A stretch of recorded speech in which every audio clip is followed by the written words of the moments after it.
Thank you so much for joining us today for the importance of school board advocacy. Welcome to those of you who are new to the series, and welcome back to those who have joined us along the way. Some housekeeping bits before we get started. If you haven't already, go ahead and drop your name and organization or where you're calling from in the chat box at the bottom of your screen. We've pulled some questions from your registration, which I'll be fielding to the panelists later, but feel free to also drop questions in the Q&A box as they come up. It's nice to have those separate from the chat. That way we can really address them later if we don't get a chance to at the time. And also feel free to use the chat box for, calling out things that sound that you want to reinforce, discussing with your colleagues on the presentation, or just general comments that you want to make. I want to make sure that everybody knows that this presentation is being recorded and will be available in the resources following. So you will get anything mentioned in the chat or during the presentation we'll be sending to you in a follow-up email. We have Jada, who is a graphic facilitator, joining us, creating a visual representation of our conversation. Feel free to pin her work throughout to check in what she's doing. While we're not in screen share mode, that should be pretty easy for you to do yourself. Lastly, we'll be providing verbal descriptions of ourselves for the visually impaired or for those of you listening in. And I'm going to introduce our ASL interpreter, Kayla. She is a white woman with reddish brown hair and dark rimmed glasses. I, Caitlin, am a white woman with long gray hair and dark rimmed glasses, and I will pass it to Indy to introduce themselves. Hi everybody, great to have you on here. My name's Indy McCasey, my pronouns are they, them, and I'm the Executive Director of the Arts Education Alliance of the Bay Area. I'm a white, masculine presenting person with curly, dark hair that's recently shaved on the side, thanks to my partner's COVID haircutting skills. And I'm in front of a really cobalt blue wall with some black and white images behind me. And I'm just super excited, again, like I said, for you all to be here. And Caitlin, am I just continuing on, or are we introducing the other speakers as well? Go ahead and pass it to another speaker for them to introduce themselves, and then we'll back. Thank you for that. I'm going to pass it to Joshua. Thank you, Indy. Hi, everyone. My name is Joshua. I'm a senior at Edison High School, and I'm here as a part of Generation Up, or Gen Up for short. I sit on their board of directors. My pronouns are he, him, his, and I am a brown masculine man with dark hair, wearing a black shirt, and have a white background behind me. I'll pass it to Cordelia. I am Cordelia, and I am no longer muted. I am Director of Organizing at Arts for LA, and I am a white femme-identified woman. And let's see, what else? I have some flowers behind me that are Lakers themed. You might not be able to, either purple and yellow. And I also just got a haircut, first COVID haircut, so I have short brown hair right now. Yeah, and I will pass it along to Jada. Oh, and she, her are my pronouns. And Jada might not be able to present because her iPad is plugged in her screen is being occupied by her iPad, so you may not actually see her during this presentation.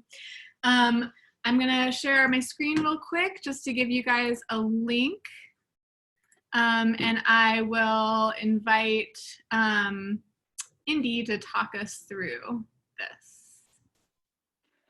Yeah, hi everyone. I have really appreciated just the commitment that organizations are showing, that even in a time of distance meeting, we're all sort of on this space, this Zoom space, but we're physically on land that is indigenous land. That's many of, if not all of it, is unceded land within the United States. And this is a great opportunity I found for myself to get to know, when we talk about knowing our school board, knowing our communities better, it can really start with an understanding and awareness of our land and who has been traditional stewards of the land, and how to support Indigenous sovereignty and encourage just that continued connection and understanding of communities that are still fighting for sovereignty and cultural preservation.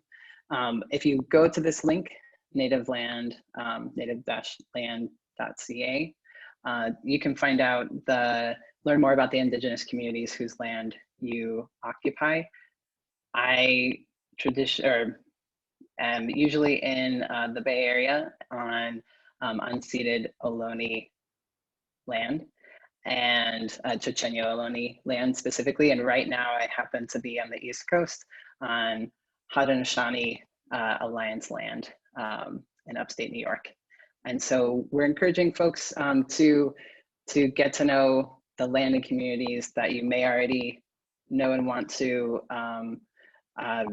acknowledge in the chat. So using the link in the chat, please acknowledge we're giving you this opportunity to do some research and shout out or acknowledge the Indigenous communities and Native communities whose land you're on right now.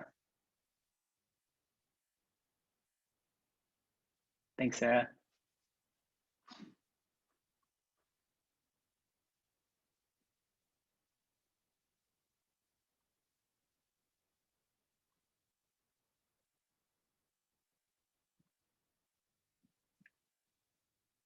And as folks continue to populate the chat, I wanted to just segue with, for myself, something that is part of land acknowledgement is also paying tribute to the land and supporting local groups that are working to preserve land. And one way that I've found is through the Shumi land tax. And I believe there's a link. Yay, Adelaide, that was so fast. So it's an opportunity just to name that that we can contribute and give kind of tithe or give donations to help build the Sagriate Land Trust, which is Indigenous run, reclaiming back land for Indigenous communities locally in the Bay Area. So check out the link to learn more about specifically the communities that I've learned more about in the Bay Area, and just wanted to encourage always, the more that we know about the people and places with which we are connected, the stronger our relationships can be. And that kind of leads us into the big purpose of today, which is the way that a shift in thinking about the connections and relationships and based on values. So if we value the land and we value the people who've been stewarding the land, and we value the communities that currently make up the cities or towns that we are in, how can we continue to build on those relationships and really see it as an ecosystem that we're working within? One way that I've found to do that is through the Creative Youth Development Network, which is a national network. Many of the folks who are in the chat, I've recognized a few familiar faces like Tara Malik from Rise Youth Center, who is also part of that Creative Youth Development Network. And there are 3 values that the network operates off of. The first is youth leadership, the second is racial equity, and the third is collective action. So when we talk about building relationships and being advocates by strengthening those relationships, it's also important to know the shared values that we're operating within. And Adelaide put a link to Creative Youth Development in the chat as well. And I think now we have an opportunity to invite you all to share out some of your values. Many of us are arts educators. We're coming maybe from different disciplines, different communities, but what are the values that you personally bring and that drive your advocacy efforts around arts and education?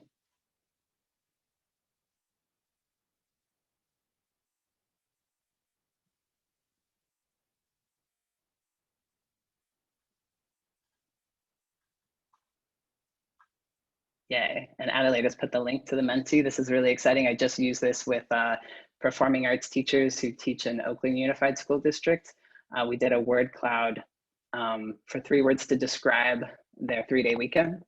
And sleep was one of the biggest words that came up in their word cloud. So this is a chance for us to share out the values that you bring to your advocacy work. And I believe that Caitlin or somebody else is going to show us the results of that word cloud. Yes, I am waiting for a little bit more. It's going to take a second. So maybe Josh, would you take this opportunity?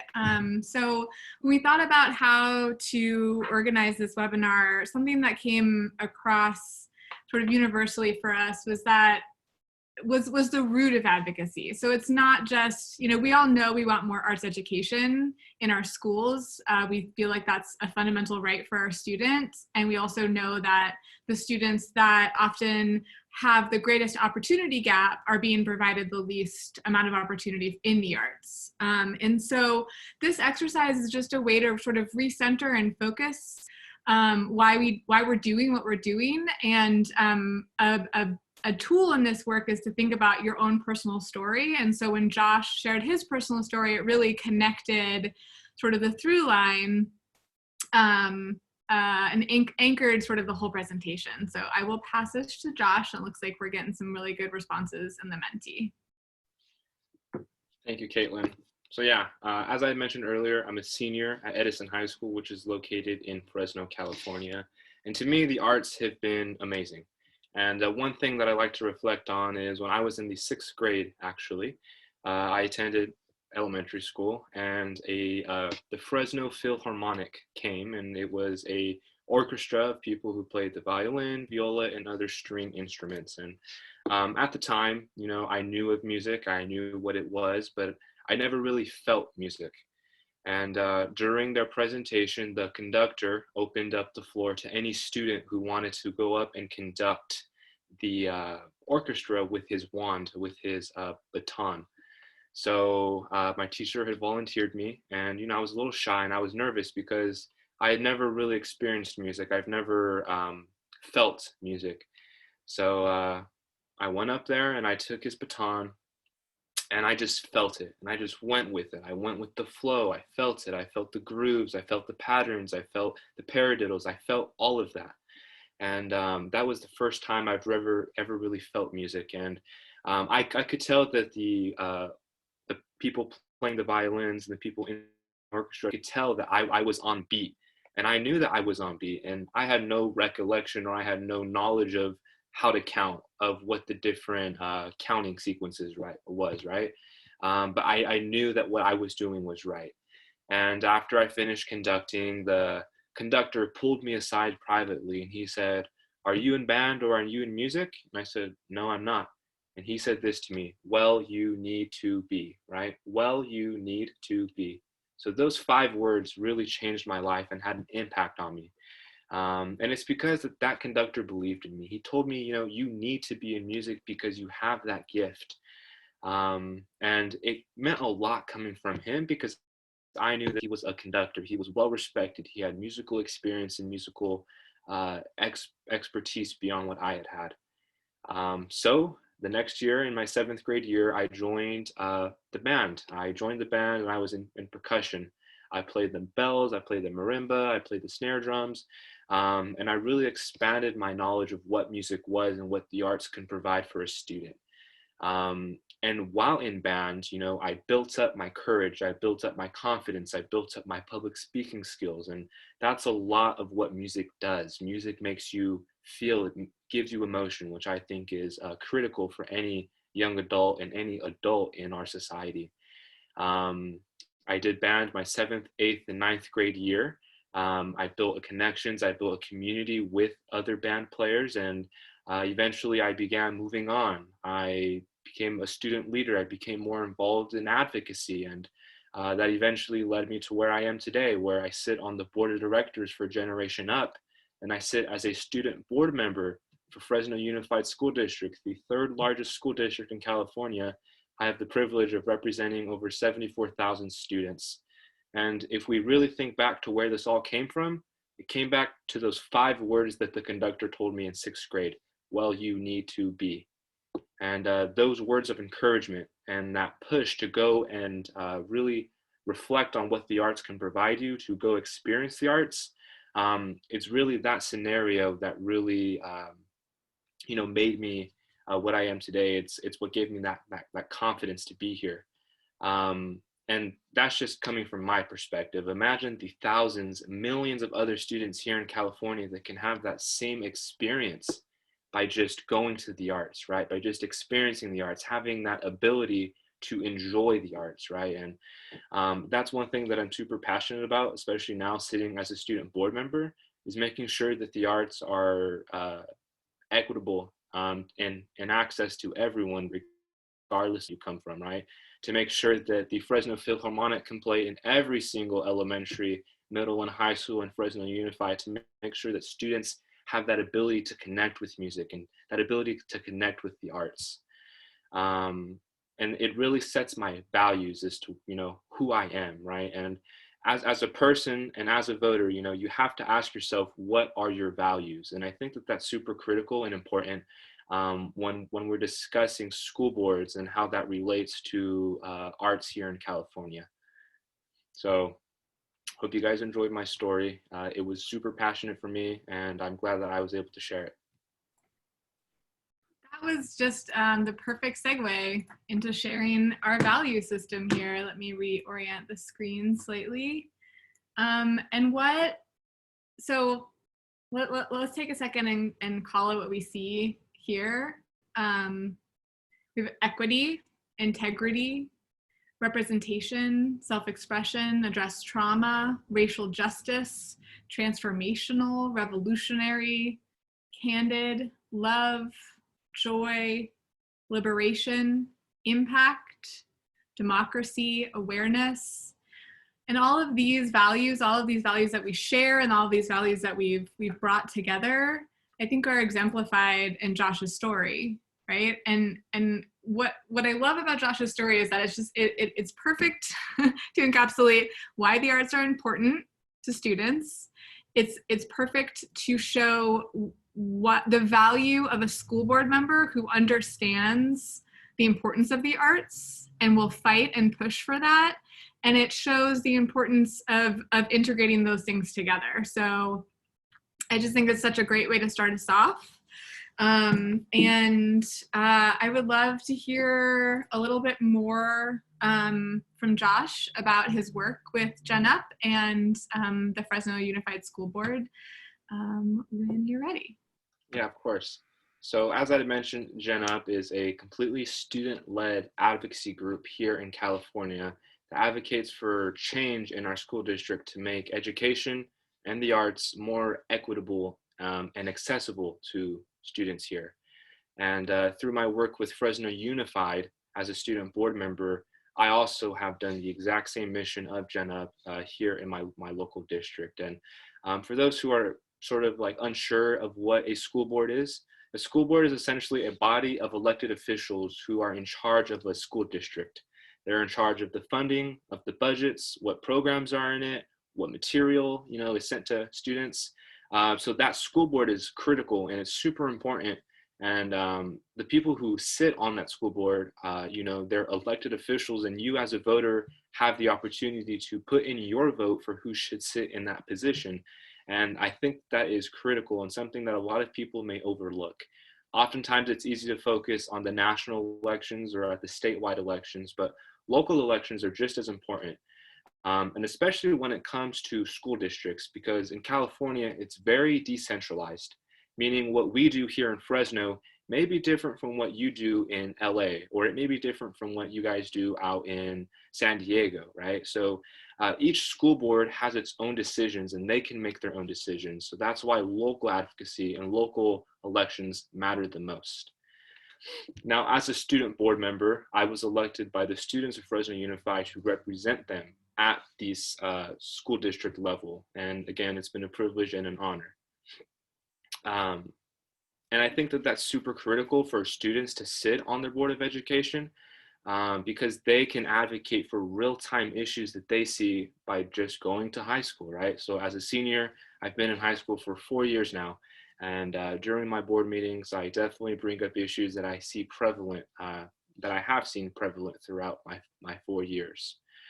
And student board members definitely do need support, because in different parts of California, student board members aren't seen as regular board members. They aren't seen as figures. They aren't respected. They're just seen as a figurehead. Oh, you're just a student, learn your place, right? And that is an issue that arises in many school districts. So, if you are a member of a community and you see that, you have a student board member, but they're kind of being shut down during school board meetings, that definitely is an issue. And you should definitely bring that up to light and discuss, why is that happening, and make sure that student voice is being implemented, because I think that is crucial. And as a student board member here in Fresno Unified, I've had the ability and the opportunity to work with our visual and performing arts department on what changes I think, as a student, we can make within our district to make sure that the arts is more equitable for everyone. I have edited presentations, PowerPoints, and given recommendations on how we can make sure that the arts are more accessible to everyone. To find out if your school district has a student board member, you can look in their board bylaws, which you can find on their district website. It is a little bit difficult to find, and I really wish that there was a centralized database where you can just look it up, but unfortunately there is not. The easiest way to find out is just to look up your school district, go to board policies, and they'll usually have a search bar, and you just type in student board member. If you see that there is no student board member in that position, then that's where you can see that there potentially is an issue. Because if there is no student voice being made on the district decisions that affect all of the students in that school district, that really is an issue. And I truly think that, student voice is the way to go, and that we should always strive for that. And as a student board member, you have to acknowledge 74,000 students, especially here in Fresno Unified, and what their values mean. And you have to keep in mind what your values are as a student, and as I mentioned earlier, what your values are as a voter.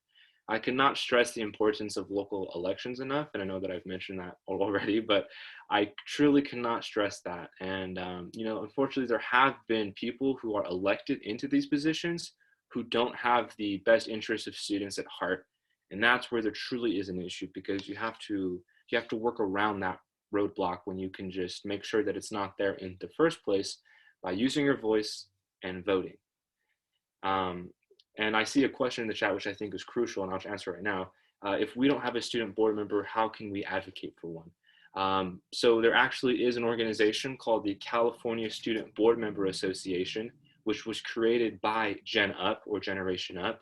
So we call it CSBMA, the California Student Board Member Association. And it's basically a union for student board members across the state. So if there's a student board member who is not being represented well, then they can reach out to CSBMA, and CSBMA will advocate on their behalf. If there is not one, CSBMA also has a special campaign called our Take a Seat campaign.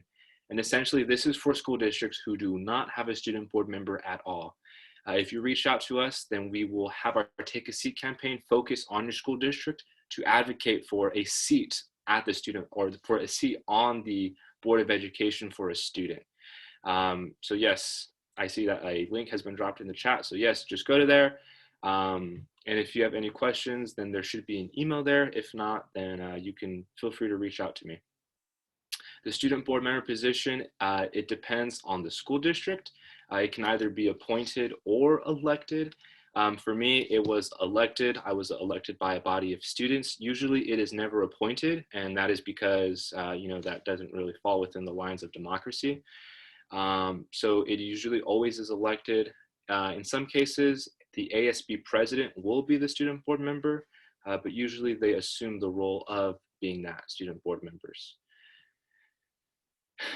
I see that there's a lot of questions in the chat. I could just answer them, Caitlin, if that's fine with you, or do you want to save that for the Q&A? No, absolutely. I think it makes sense to answer questions as they arise, and then we can also have a general chat and Q&A at the end. But for these specific questions, I think this is a great opportunity. Thanks for checking in.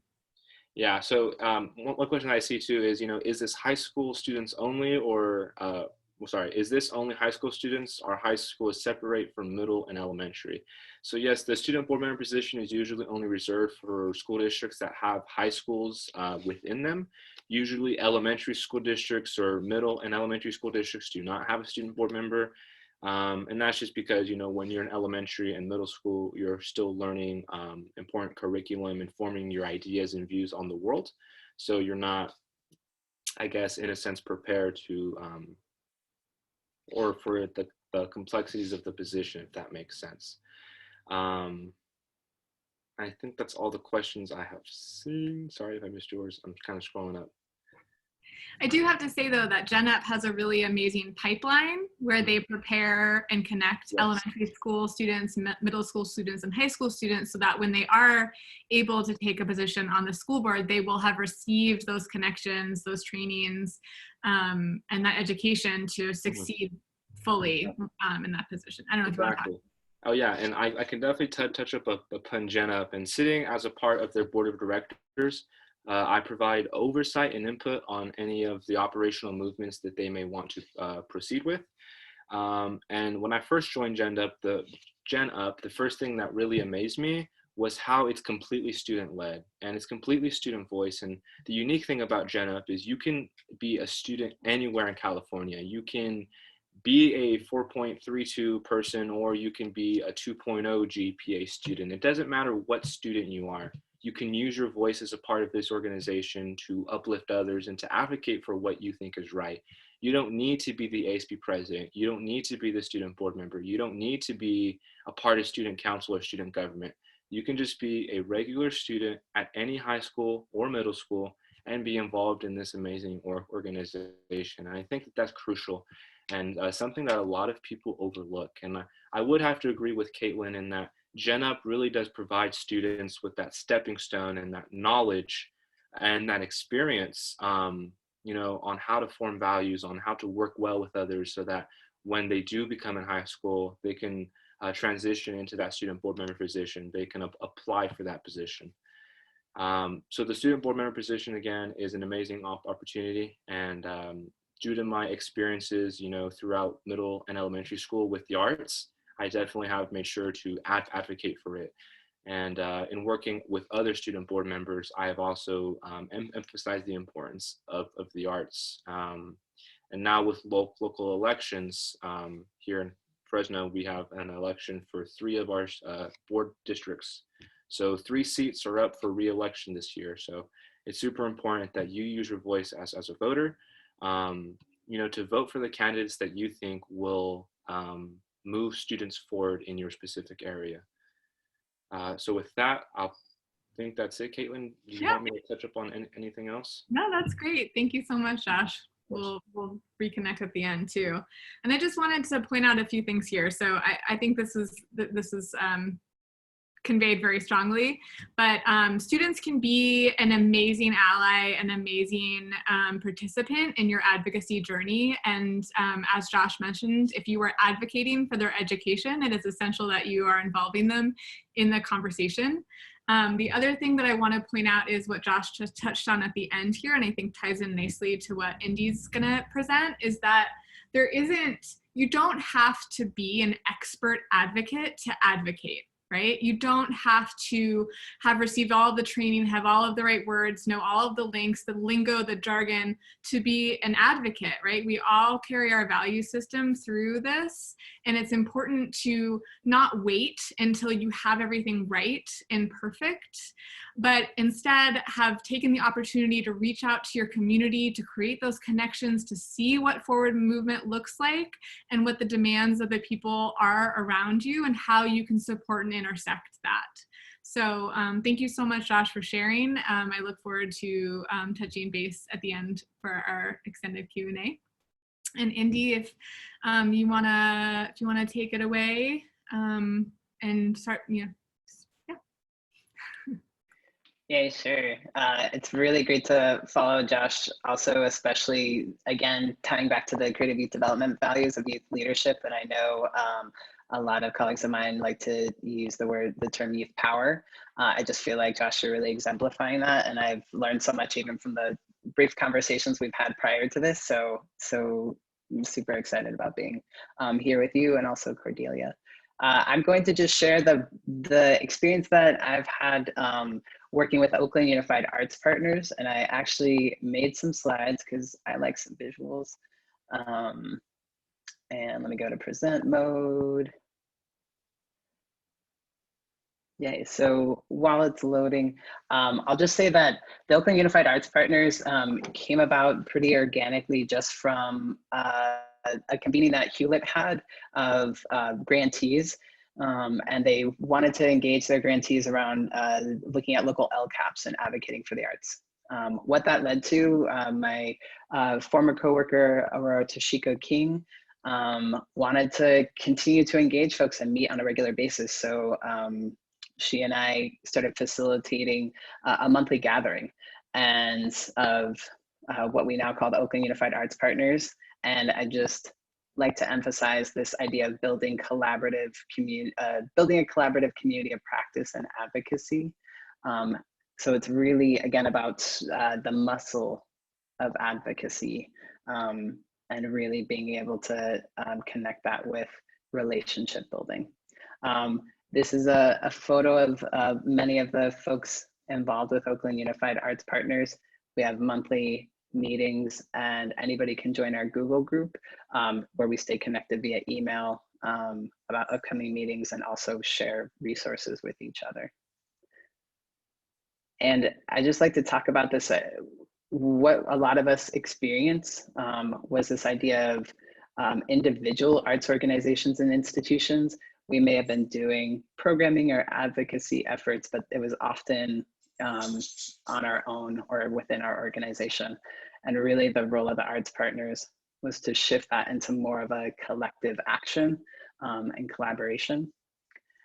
And so this is a list of the arts organizations who have been involved. There's about 18 local community arts organizations who work in Oakland Unified schools.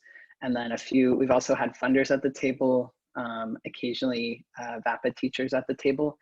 And there's a little bit of a history. I feel like this storytelling is also important. Like as we've moved, we've also tried to document and capture the moves we were making, because a lot of times it's hard to know. I think when you have these goals, and like Caitlin said, you have this idea of what you want to be doing, and it can be a pretty idealistic idea.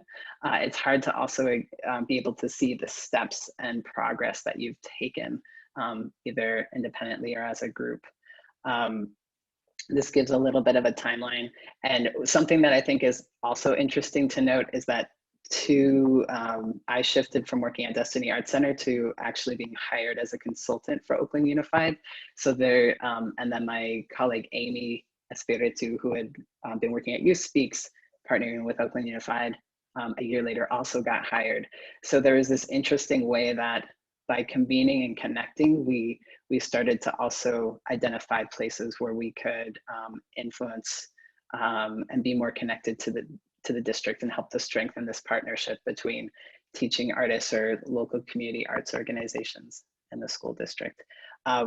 We, as arts organizations, got together and had a collaborative teaching artist learning community in 2018, utilizing a local Oakland school as the site for this. And then after that, we realized before we move forward, we wanted to identify our shared values, similar to the process that we went through today. And so you can see a lot of overlap with values that were shared by you all and values that connect to the creative youth development, values of youth leadership, racial equity, and collective action. So there's a lot about collaboration, sharing practice, a focus on teaching artists, a focus on access and equity, like Josh was speaking to, this idea of commitment to cultural legacy. So when we talk about equity, it's not just access to the arts, but also what art forms are being taught and who is teaching them. So really identifying that in communities or schools made up of Black and Brown youth, wanting to ensure that the art that's being taught is connected to their culture and background. And then also this piece around creative youth development as a practice, so centered in inquiry and an artistic practice. That there's, it's not just about technique, it's also about thinking like an artist and a creative person. So after those values, we had more history, and I want to just name that our advocacy efforts didn't really start to ramp up until a year ago. So it's pretty new, and it came about because the city of Oakland put one of their funding grants on hiatus, which was the Art in the Schools grant, which was the main source of funding from the city for arts education efforts within Oakland schools. So we got together, organized, and really had to learn a lot. I personally feel like I'm in a nascent process of learning about advocacy. And even with that, we've really collectively done a lot to get in front of the city of Oakland, and also connected to that to the school board. We're working on those efforts. This, again, we had another learning community last year, and we're using word cloud as well to identify these things of like core pieces of our practice and what we're finding, what we value about being together, the idea of staying connected, having fun, feeling like we're sharing work and ideas. That same year, we also were involved with the Oakland teacher strike. We collectively created a statement of support for teachers, and then individual organizations use social media to be able to identify ways that they stood with Oakland teachers or supported them during the strike. Some organizations even held freedom schools, which were alternative sites during the strike for students to come and learn.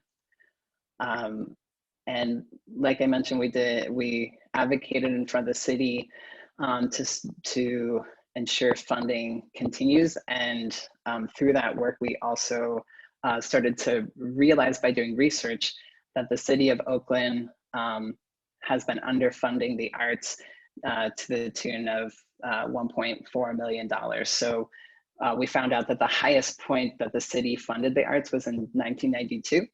And if the funding had stayed the same, counting for inflation, our current funding within the city would be double what it is today. So that idea of research is really important, and the idea of getting dorky with it, getting into the numbers. We learned about transient occupancy taxes and how they flow into the city. We also, gearing up for this election, something that's been really helpful is just being able to help organizations identify which district they're in. So this advocacy has shifted to the point for the city of Oakland, there's an overlap between school districts and school board seats. So just even there were many people who were at our meetings who didn't even know who their organization's representative was based on where their organization was located in the city. Many of them also work in schools that are throughout that represent all districts. So this year we really, during COVID, lots going on, are still working on these education efforts. And it's about like helping to use the arts and helping to make visual the ecosystem of education and help to identify some of those stakeholders. So using maps to kind of help people see which district they're in and have a better understanding of both who their school board representative and their city council person is within their district. And then something that I thought was really interesting that came about this process was the fact that we realized in this case that 6 organizations that were pretty key to the Oakland Unified Arts Partners all were within District 3. So we've worked around setting up a meeting with Lynette McElhaney recently. And the idea is like, wait, I now realize that if it was the executive director, Nina Woodruff Walker from MoCA, who was like, oh, I want to meet with Lynette. But then we realized like, oh, if you set up a meeting with Lynette, you could bring 5 other organizations with you and you can be a collaborative voice around any advocacy advocacy efforts. And just as a final piece today, this actually just happened today. we have our monthly Oakland Unified Arts Partners meeting, and then we have our advocacy meeting, which is a subgroup of that main group. And I want to honestly say I was like revved up from that. Judy Burrow, I'm sorry if I'm saying your name wrong, kind of mentioned that Oakland is considering a measure to allow 16 and up-year-olds to vote on school board district members. And so it's really, we've been trying to think about how in the short frame of time that we have, we may not be able to advocate for specific candidates, but we can advocate for measures and propositions that will benefit schools, and hopefully through that trickle effect benefit arts education, because we know that arts is one of the first things that schools cut. And so ensuring that there's funding for arts is about first ensuring that there's funding for education, and also ensuring that youth have a voice in their schools, in their school environments. I'm going to stop my sharing of a lot of slides. Thank you all for like walking through that visual with me. Yay. And just to say that it's really messy and imperfect. I feel like it's pretty easy to share a template. I could share a template with you, but I feel like the messy part comes from the relationship building, the ongoing meetings, the research, and sometimes the disagreement that you might have with other colleagues about the best way to move forward. So I just encourage you all to dive in deep, know who your community is, and just continue to meet and get to know your representatives as well. Great, thank you so much, Indy. I just want to call out some things that you mentioned because I think they're so important. You know, there's getting a sense of what the community as a whole would like, right? So that you're not just making demands from a void. So, you know, as Josh mentioned the importance of student voice, speaking to people who are anchored in the education that they are receiving. And as Indy mentioned, having organizations in the community that are all working towards something, making sure that you have a unified message when possible strengthens your argument, right? And strengthens your advocacy, because we know that when we come with our full voice as a whole, we're able to move the needle even farther. So I think that's really important. And I also want to call out those of you on the call that are just working as individuals, right? Because change is possible then also, but it may look a little bit different. So it may be reaching out to that friend who's expressed excitement in advocacy, or anger, or dislike of something that's happening, and seeing where y'all's strength lies, right? So if one of you is awesome at research, then that person can really figure out what's happening in your communities and figure out how that translates to the advocacy that you want to take. So I'm going to touch a little bit more about that in a little bit. And I also wanted to call out the QQ, because something that we've seen in Gen Up and this measure is that when students are engaged in civic engagement at a young age, then that continues throughout their life, right? They become lifelong voters, and they have an increased understanding into adulthood on what the systems are and how to change them. I wish that, like, as a child, I had received that, because I just thought, like, oh, the president, the vice president, and like Senate and House was kind of loosely out there as like big blobs of change, right? But if you think about setting that structure up at 16 with the understanding of how important the school board is to them and the shape of their community, then they're just building on that as they get older, right? So I think it's so exciting that that's even on the table. Not something that I can vote for here, but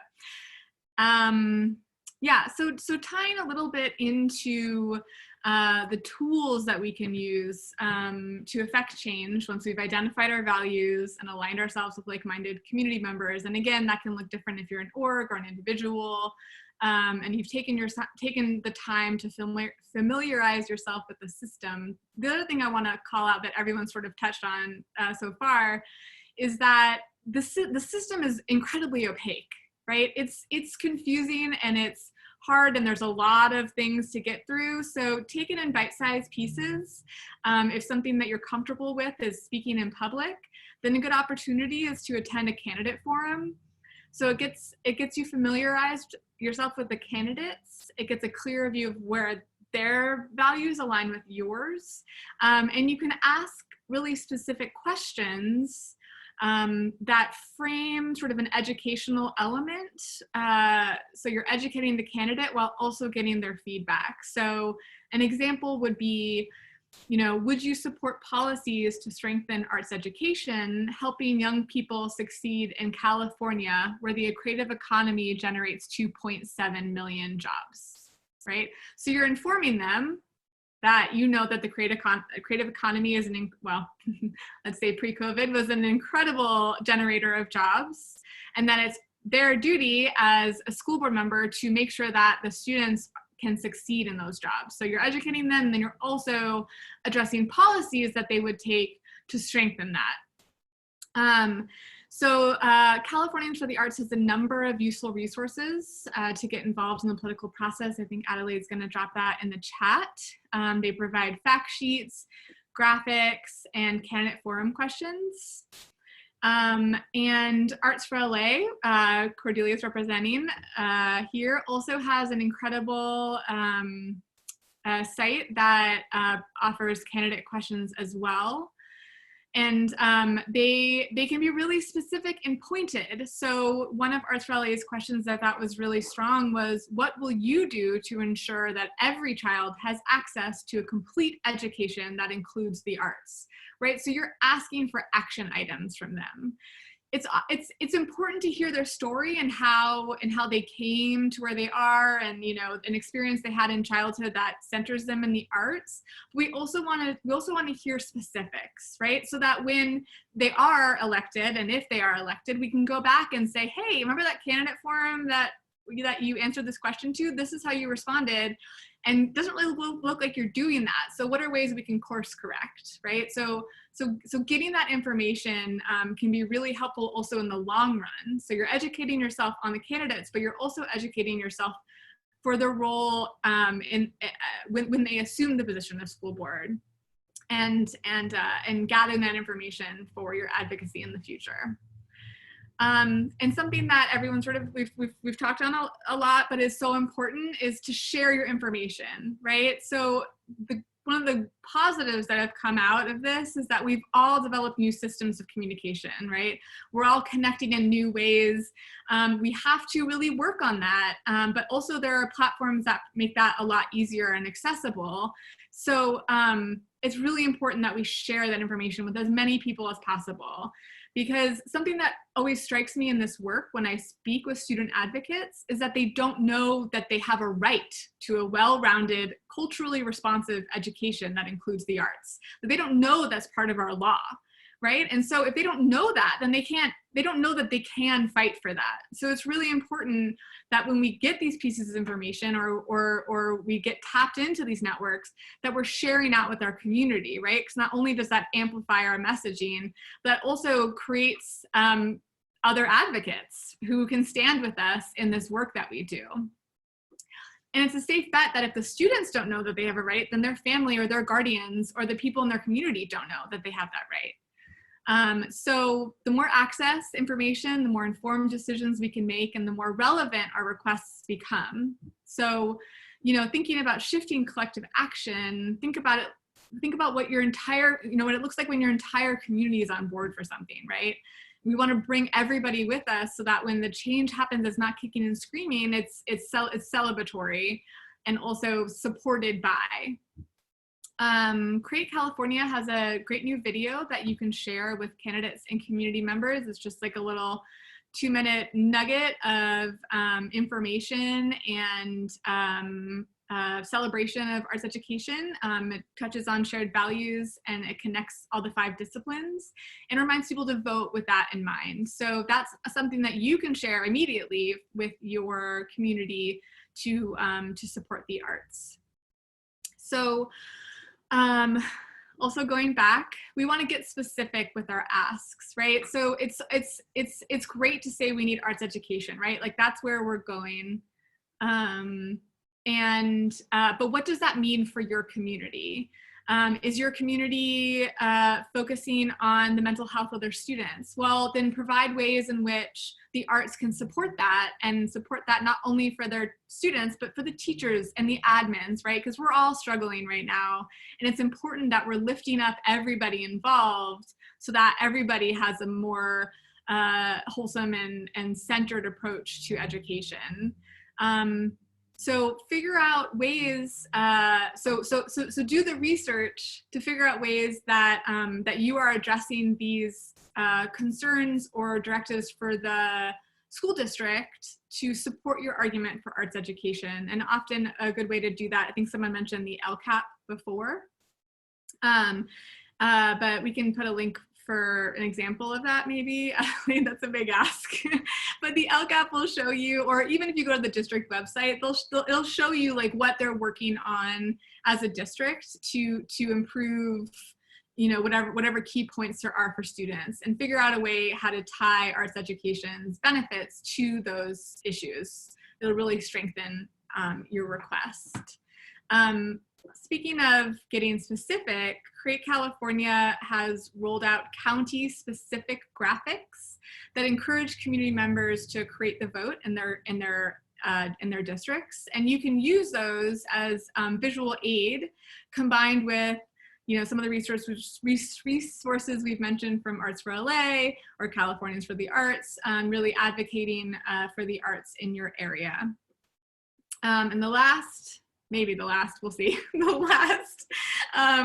last toolkit I'm going to mention is the alliances. So the California Alliance for Arts Education created this massive toolkit sort of at the beginning of all this that has talking points, tips for virtual public speaking, including students in your advocacy, as exemplified the importance of by Josh. Social media tips, obviously incredibly important right now, as well as op-ed letters and letters to candidates and school board members. So all that is captured on our website and can be used in your advocacy journey. So I think the most important thing, though, is to find your own comfort level in the advocacy work, right? So it's important to push our edges and increase from there. But if you are just starting, figure out the one thing that you feel really strongly about and really good about doing. It may be writing an op-ed, it may be calling into a candidate forum, it may be starting a social media campaign. But it's just really important to remember that there's no right way to fight for equity, and so it can start now, and whatever that looks like is great. Taking small steps can make a big difference, and it can make an even bigger difference when you're connected to a larger community that is also taking small steps. So yeah, so I'm gonna end that there, and I'm gonna connect this to Cordelia, who has a whole other slew of tools that can be helpful when streamlining your efforts. Yeah, absolutely. I mean, I think folks here have covered so much that I'm just gonna offer some tools. Again, I think the best way to start being advocate is just to start. As Indy very astutely put it, you know, it's messy, you learn as you go. No situation is replicable or the same. We can take learnings from past situations, but there is absolutely no replicating a winning model when you're in the advocacy world, particularly in the public arena, just because every circumstance is totally unique. So it is inherently a continual process of learning and inventing and innovating, but luckily y'all are artists, so you're good at that.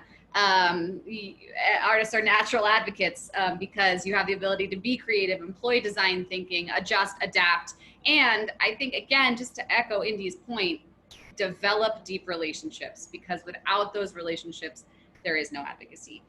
So what I'm going to walk through really quickly is a set of tools Arts for LA has developed just to support advocates at a sort of like very basic level. They might seem overly basic, but like I use them. Like this is how I start to think through a campaign or a mobilizing effort. And the idea also is that these are built for this current moment where we know realistically, I mean, Indy, you spoke to it, that school districts are looking at cutting arts, plain and simple. Like given the economic forecast in the state of California, we know that arts are on the chopping block in a lot of districts. We're seeing it in LAUSD. as well. Similar, very, very similar circumstance. We should connect Indy and talk strategy around arts partners that budget lines are going. We know that basically, you know, the school year and many school districts are essentially operating on an advance, right? A budget advance, and that those deferments are going to be coming in, the deferrals, right, are going to kind of start to impact budgets in the new year pretty quickly. And so we need to be ready to respond rapidly. We know that the turnaround time between when a school board releases an agenda and when they vote on whatever is on that agenda is a matter of days, sometimes hours. So many school boards will post an agenda for the upcoming meeting on a Thursday, and that meeting is on a Tuesday, which means as advocates, we really have to be hyper vigilant and monitoring those board agendas, and then ready with a plan should there be something on it that looks like cutting 3 arts positions, right? Which is not uncommon, unfortunately. So that's sort of what I'm going to walk you through. Like, that's the sort of scenario and context in which these tools were sort of created. And I just want to start with a really sort of simple thesis, right? That has been already mentioned several times, which is we got to think about who we are advocating for and what pressures they are facing, right? So what pressures are your local school board members facing? So I'm going to share my screen, and forgive me, I don't have a presentation. I'm just going to sort of click through some tabs, keep it informal. Let's see. So many of you are probably familiar with this, the California School Dashboard. It's a great tool. If the LCAP document feels a little intimidating, it's a great tool to start to think through, okay, where is my school district? What are my school district members probably spending a lot of time thinking about? So if you type in, I will type in, for example, Burbank right there, and Burbank Unified comes up. I click it. And right here, you see this dashboard of all these measures that the school board, the school district is being measured on, right? They've been suspended this year because of COVID. So there's a little less pressure, but anytime you see something like this with the yellow, you know the school board members are paying attention to that, right? Once you click into these, there's an incredible breakdown also of how, of really equity measures of how different students and different demographics of students are performing in these measures. And it's a really useful way to start to construct arguments for the power of the arts in addressing some of these issues. So again, mathematics, we see that's yellow. I can click here, and we can really get into, unsurprisingly, we see the equity gap right here, plain as day. You know, the green, right? So the folks who are struggling in the mathematics measure in Burbank Unified are English language learners, Hispanic, socially economically disadvantaged, students with disabilities. So this is, I think, things we already know, but I think it gives a really, really concrete and kind of more consumable way to start to assemble data and assemble an approach to talking with school board members about how the arts can support outcomes they want to see. Because the thing I'll say quickly is that, you know, if you're talking about LAUSD, we're talking about a scale of politics that is a little higher than most school districts, right? There's a lot of money that goes into those races. That's not really the case in the 80 plus school districts across LA County, where some of those school board members are volunteer, maybe have a small stipend, right? So I think one thing that's really important is to present ourselves as advocates, unapologetic, fierce when we need to be, but understanding the pressures that our sort of elected school board members are facing and presenting ourselves as solution partners. Hey, I understand you're struggling with the mathematics outcomes. Did you know that music education can really support English language learners seeking to improve math scores because it's not linguistically based, right? It's a sort of universal language. So it gives you these sort of innovative avenues into the conversation that maybe these school board members panicking over some of these metrics on this dashboard haven't thought about. And again, presents you as a brilliant solution partner in a problem they're seeking to solve. So identifying the pressures that the school board members are facing, the outcomes they're really pushing to get, and then figuring out how the arts can support those outcomes is a really, I think, strategic way of even starting to think about this. So the next piece I just want to share, and I'll hop over, is this lives on the Arts for LA website, /resources, and I'll drop it in the chat in a second once I'm done screen sharing. And here's just a set of tools that we just sort of keep here for folks to reference as they see fit. Our website has a lot more sort of LCAP unpacking. The Alliance's materials on LCAP navigation are unparalleled, and I highly recommend them. So we really keep it around advocacy tools. And we link to some of that here as well. The first thing I'll offer, and I think I'm going to go through some advocacy tools and end with election engagement, just because I'm on this train.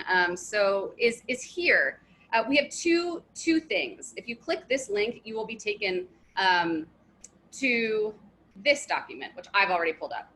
And this is a basic, again, I said it might be seem super elementary. This is how I organize my campaigns, a dashboard.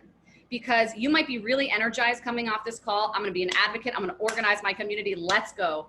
And then in 3 weeks, when that board meeting agenda comes out and you have 16,000 things on your plate, having a pre-made, pre-filled out plan is gonna save you time and headache.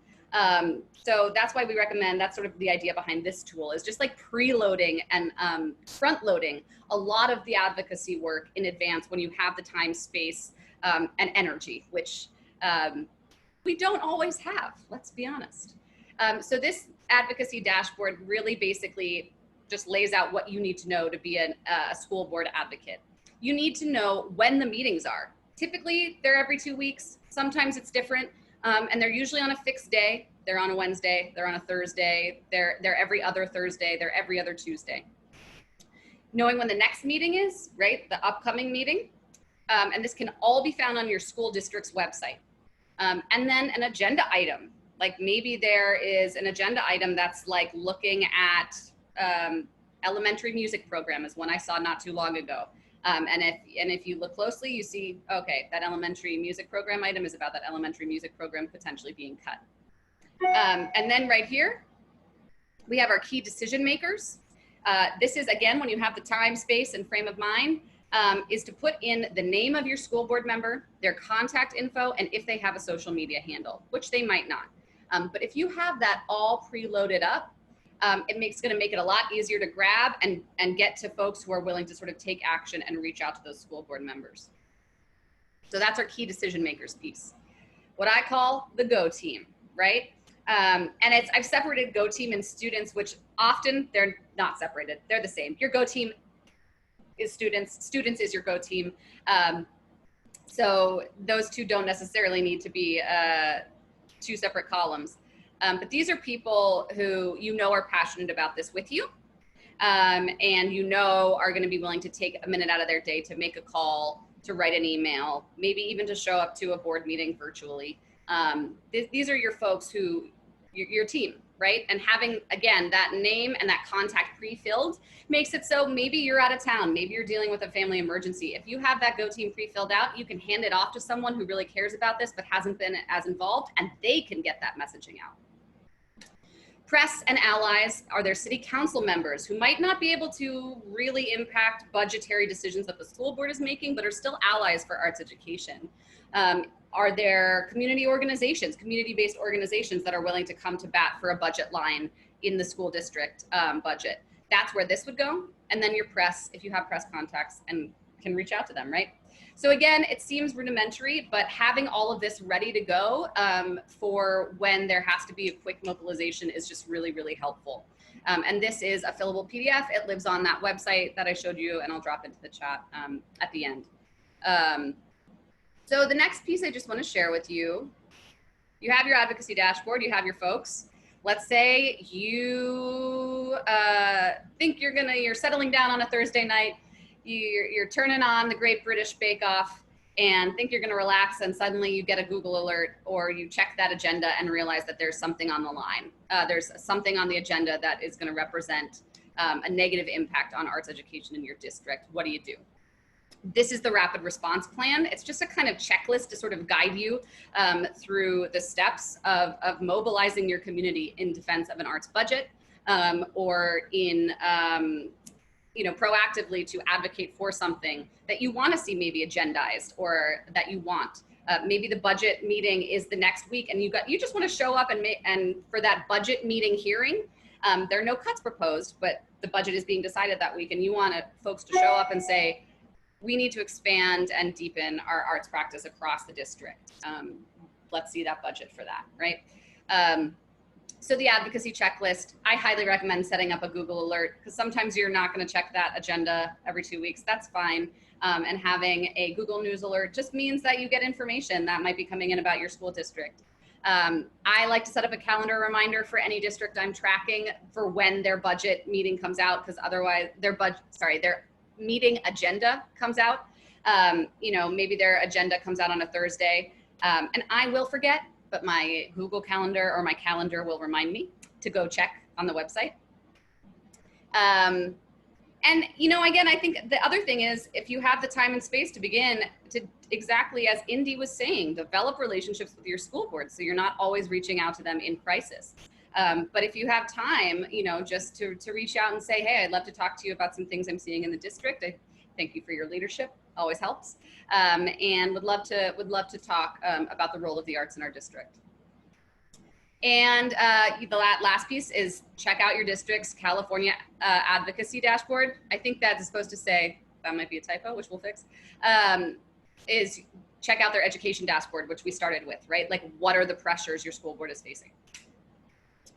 And then if there's something on the agenda, let's say it's go time, right? So I really like to structure a campaign around goal, target, strategy, and tactics. And I break that down there. What's the outcome you want? Who can affect that outcome? Who can create the change you want? What's the best way to influence them? And what actions will you take to influence them? Strategy, tactics. I always, when mobilizing, create what I call an organizing sentence for myself. It makes it easy to communicate to folks. It makes it easy to remind myself what the goal is when everything is, when there's 1,800 things in the air and I need to refocus. In order to defend the elementary music program, we will influence the school board by mobilizing as many students as possible to call in support of the elementary music program. Or to mobilize in support of the elementary music program by getting them to sign this petition we will forward, right? So again, that goes through goal, target, strategy, tactics. And then this is basic project management at the end. Assignments, deadlines, status of assignments, and then always, always, always a debrief. What worked? What didn't? What can we improve next time? And so those are the tools we've created. We hope they're useful. Again, they seem elementary. I use them over and over and over again. And the last thing I just want to share quickly is, what can you do now? We got some elections coming up, don't we? And I just want to so emphatically echo Josh's point about the importance of local elections, especially when we are talking about arts education, and especially when we are talking about arts education in California. This election, I think, for understandable reasons, the noise of the national conversation can kind of drown out a lot of things that are happening at the local level. And school board members are going to have so much influence on the trajectory of school districts this year because of this sort of looming budget crisis, and because of the constant changing situation. These emergency meetings that are being called, and emergency budgets that are being developed are really going to have impact on students of California. So it's so crucial that we organize around these elections. And we've created some very much in line with what Caitlin was speaking about, just some basic social media tiles, again, free to use. You can download them. They're on our website. I'll drop all of these links in the chat in just a minute. And we also have city council candidates as well.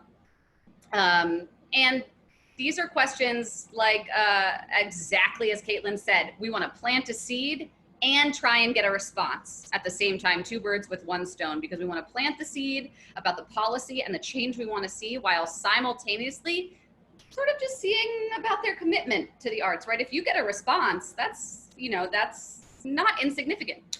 And so how do you plan to use the arts to support social emotional learning for students in our school district, right?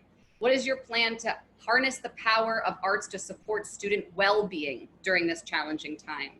And then this last one that I'm going to mention, I particularly like because I think it gets at that sort of thesis that I sort of was talking about earlier. Career readiness is a huge metric that school districts are measured on, and many districts struggle to sort of be in that red or the green zone, which is the zone school board members want to be in around career readiness. So I really like this question because it's pointed. And also makes a point, exactly as Caitlin sort of articulated earlier, which is California's university system requires arts instruction for admission. Only 12% of high schools offer arts education. What will you do to ensure the college readiness of students in our district, right? So using the language of the pressures they're facing to advocate for the arts. And again, you can sub in your own questions here. I just think it's really, really crucial. It's a little bit of a pain, to be very honest, to engage school board candidates because it's hard to find information about who is running. But it is so, yeah, I see Indy nodding because it is an advocate's nightmare. But it is so crucial. It takes about 10 minutes to do.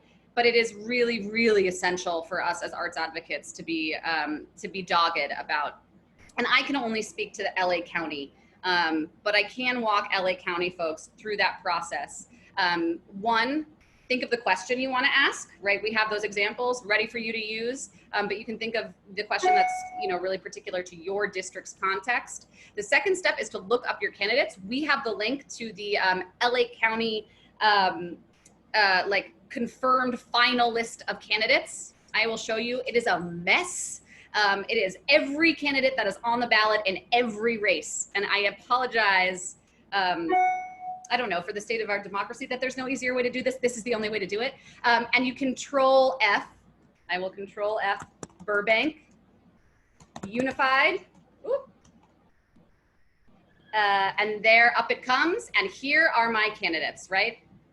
And that honestly is the easiest way to get their email information. Maybe they have a website, maybe they have a Twitter. It really just depends on the size of the district and thus sort of the size of the election, right? LAUSD is going to be a very different school board election than a smaller district in LA County, and that's going to be similar across the state.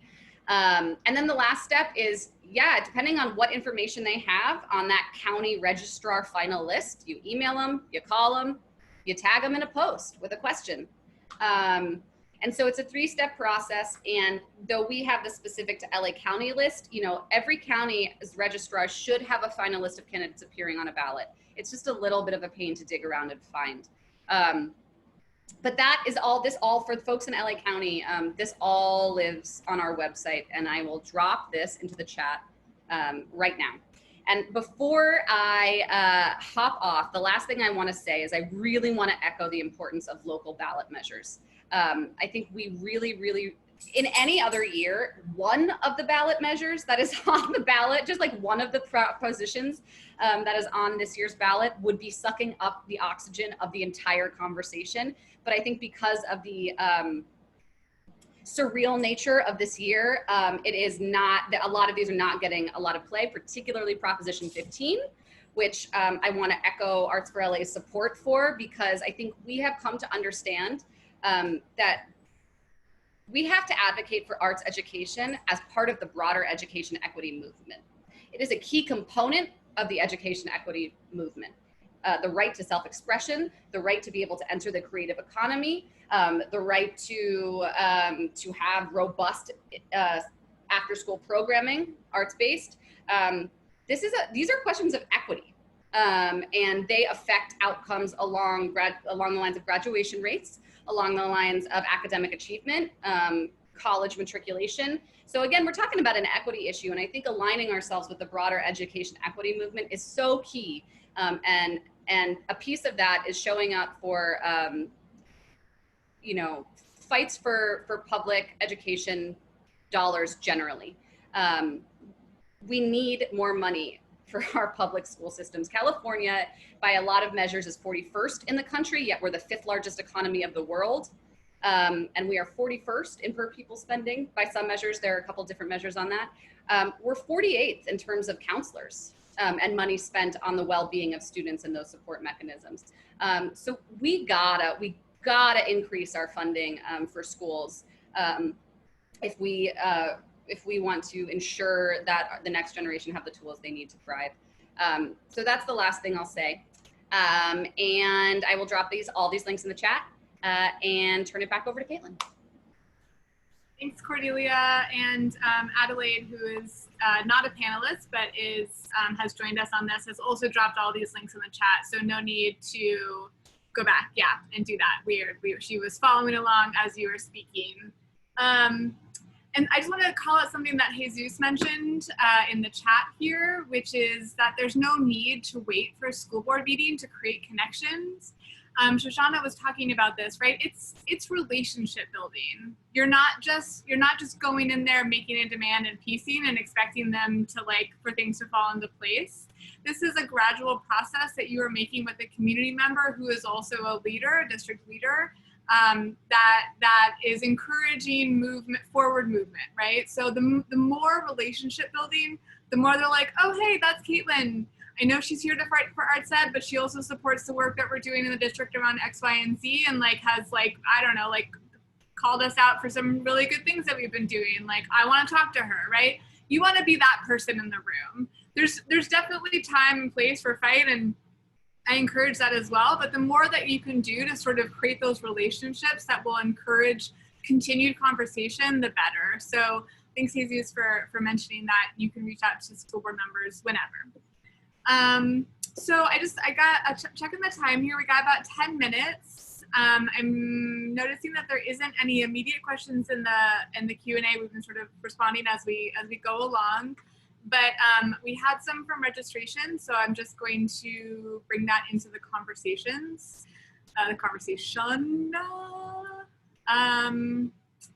yeah, let's see. So we had a couple of questions about district administrators advocating or COE employees advocating, and I'm wondering if anybody wants to touch on that. Indy or Cordelia, there was some nodding. Oh, okay, posted a queue. Oh, right. Sorry, Judy, I saw your question, so we'll circle back to that. But does anybody want to address employees? I mean, I can speak to my experience with, the limitations that employees and district employees and district officials face in advocacy. It's a really tricky thing. And so I think that's really why thinking about an inside-outside approach is really key. There are multiple ways we can advance this project of arts education. One is going to be through policy and sort of internal workings, the connection between social emotional learning, right? And how that can be integrated curricularly with the arts, et cetera. That maybe the average community member won't be able to really access, but the experience of their child coming home from band, that they can access. So I think it's, and one place Arts for LA is really looking to start to support, I think so many advocates that we work with are district officials. So when it comes to sort of quote unquote hard advocacy with the school board, that relationship is definitely tricky. And it's about finding the community support for that work. Maybe it's the CBOs, right? Indy, the coalition you've built seems incredible for exactly that sort of purpose and conversation. It's about finding those community members and mobilizing those community members who can support the sort of inside work and advancement of this project of district officials. That's been my experience. And at the same time, I think what's key is the internal folks, the school board officials who really have their ear to the ground in terms of policy, curriculum change, budgets, cuts that again aren't accessible to the outside eye, can really be conversation starters around things that need to maybe be addressed by the larger community or brought to the attention of the larger community. So that's one way I think there's been a relationship that works. But understanding that it is sensitive for us, a school district employee to take on the role as advocate, particularly a sole advocate for the arts. Great, thank you. So Judy posed a question, and I don't know how much we'll be able to address it, but it's about corporate money and school board races. I think that's definitely a concern and a problem, and I think that's a concern and a problem not only in our local but state and national elections as well. So I'm not sure. Does anybody want to touch on that? I know that's a sort of a challenging, bigger question. I responded to Judy just because Judy's also in Oakland, and I think it's definitely an issue in Oakland, also in West Contra Costa, and there's a lot that, I found out a ton just by Googling things, and it got to a point, I think I answered in the Q&A, where I started understanding that there were school board candidates receiving tens of thousands of dollars from group PACs that were pro-privatization PACs. If you ever want to look up just the Broad Foundation and to look at the history of Oakland Unified School Superintendents who've come out of their training program, and you look at where those superintendents go, it's a fascinating thing just to start to peel back, at least for me, I just want to name, like, peeling back this sort of awareness of, like, oh dang, people are moving, and they, like, I'm just gonna say it right out, I also, transparentcalifornia.com, you can look up how much superintendents are paid, and you can also look up the average pay of your teacher. And you can really, like, start to work with those numbers, like Cordelia is saying. But I will say that there is an Oakland superintendent who left halfway through the school year. If you look up Transparent California, you can see that he started off at 250K, left the district at a total of 600K in benefits and everything. Then went to another school district on the East Coast, and then within a year got fired for breaking the lottery system, for cheating the lottery system there to get his kid into an arts magnet school. But I just want to name, like, you can start to see all these things. You can see Michael Bloomberg putting in hundreds of thousands of dollars into an Oakland Unified School District race, and you're like, why is this happening? So just around that, I learned a ton by just Googling and researching. So again, it's important to know who the players are, like Cordelia said, and what their interests are. Judy, I think you or somebody else mentioned following the flow of money, just kind of knowing who is putting resources and why, and what their values are. Do they align with your values? Do they align with your students and your community members' values? Yeah, and I think this is an important moment to note that that our advocacy often doesn't end at this one issue, right? So if you recognize that corporate money in school board races is inappropriate, or like any race is inappropriate, then think about how that can translate to additional advocacy that you can do that will eventually, it's all interconnected, right? So this is not just one issue. It's not just one standalone issue. This is connected to a larger network of how the system operates in our country, in our cities, in our states. And thinking about advocacy that we can do outside of direct arts ed often will then come back to connect and support our students in a tangible way. Yeah. Okay. I'm not going to get myself in trouble talking about that anymore. Thumbs up. So let's see. Advocating the importance of continuing to teach music and not being allocated elsewhere as staffing concerns arise. So I think there's a couple of questions in the chat that hopefully we addressed that that Cordelia, like I love Cordelia's system because it's so straightforward and clean, and it makes it digestible and not overwhelming, right? But like, so when you have identified your problem or your goal, then just take it step by step on how to move that forward. So what is a school district's priority, and how can music support that? You wanna increase math scores, tie it back to music, right? Your music department is at risk of being cut. Well, here's how it can support EL learners, right? So creating those connections for your school board and strengthening your argument that way can really move the needle forward on there. So just want to note the time. We have about 4 minutes. So I just want to see if any of the panelists want to address anything that sort of came up that they haven't really gotten a chance to talk to. Josh, I know that like we sort of front loaded you here, and I don't want you to feel like you're adrift at the end. But just checking in and seeing if anybody wants to add anything at the end here. No, good. I think we're all good. I would just, again, emphasize the importance of local elections, and I cannot stress that enough. You know, being on the board of education, I have had interactions with board members, you know, who have not been living up to what they campaigned for in the beginning. So, you know, once they are elected, you also have to keep an eye on them to make sure, you know, that they're doing what they said that they would do. You have to hold them accountable. So, yeah, it's really all I have, Caitlin. Yeah, no, that's so important because, you know, the advocacy starts at the beginning, the relationship building starts at the beginning, and the information starts at the beginning, right? So where these candidates are going to the role of school board is going to be shaped by what they said to start with, and that's gonna enable you to sort of tap into that and hold them accountable to what they said. So yes, everybody vote. We all know that.